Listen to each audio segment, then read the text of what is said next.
नमस्कार। आज मैं बात करूंगा क्वांटम कंस्ट्रक्शन ऑफ यूनिवर्स, यानी यूनिवर्स को क्वांटम फिजिक्स के माध्यम से समझने का प्रयास, और साथ ही साथ यह देखने के लिए कि हमारे जो अद्वैत वेदांत की जो परिकल्पना है पूरे ब्रह्मांड और इसके निर्माण के बारे में, संचालन के बारे में, वह वैज्ञानिक परिधि में किस प्रकार से सत्य साबित हो रही है। यह देखना बहुत ही रुचिपूर्ण है कि जो ऑब्जर्वर है, जिसको हम साक्षी मानते हैं, वो उसका भाव पूरे विश्व के अंदर आज ये समझा जा चुका है कि हम पार्टिकल्स के रूप में जो कुछ देख रहे हैं वो वास्तव के अंदर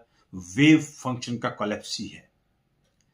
यूनिवर्स के अंदर जो कुछ भी ऑब्जर्वर देखता है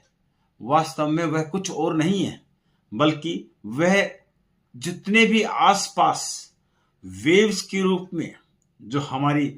अगर हम एक लेमैन की भाषा में बोलें तो जो शक्ति है, जो आसपास की वेव्स की फंक्शंस हैं, उन्हीं को हम जब एक विशेष रूप से अपनी इच्छा के रूप में देखना शुरू कर देते हैं तो पार्टिकल्स या ऑब्जेक्ट के रूप में बदल जाती है। अगर हम ऐसा समझें तो यह स्पष्ट है कि जो कुछ भी पूरे ब्रह्मांड में दिखाई दे रहा है वह और कुछ नहीं है बल्कि साक्षी भाव है। और अगर ये सब कुछ साक्षी भाव है तो ये प्रश्न स्वाभाविक रूप से उठता है कि इस ऑब्जर्वर को किसने बनाया, ये ऑब्जर्वर पहले आया या ब्रह्मांड पहले आया। अब तक की जो भी ऐसी व्याख्याएं दी गई हैं उसमें स्पष्ट संकेत मिलता है कि यूनिवर्स